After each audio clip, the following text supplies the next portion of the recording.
and waves. Waves.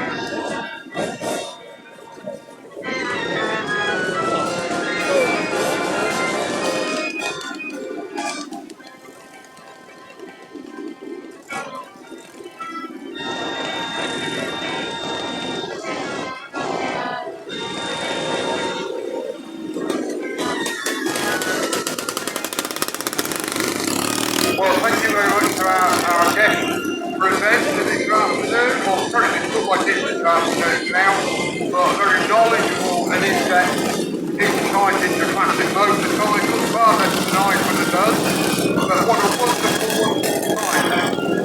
I do reflect that looking about at street rally for over 50 years, and 20 years ago you would never see Japanese bike in the arena.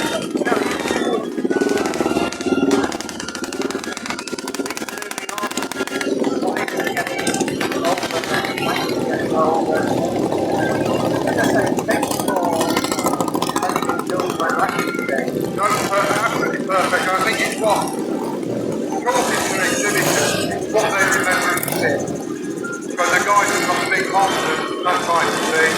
When they were a kid, their next door neighbour had one, or they couldn't afford one, and all they've got the wherewithal, they could basically relive their youth. Yeah, they did.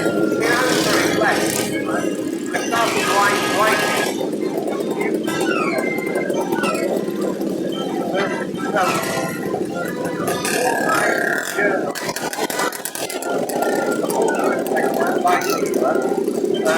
And I just put out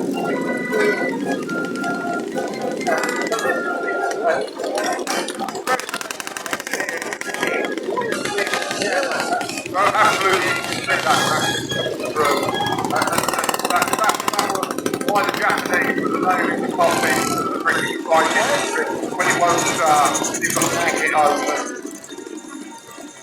sometimes bad things happen. They do. And other times, I got so near to winning Daytona one year, the fucking 500. Well, And I made the deadliest of mistakes. I started proposing a thank you speech to my sponsor before I crossed the line. I came down the North Bank, cruising at 130 miles an hour, and the bike went bang.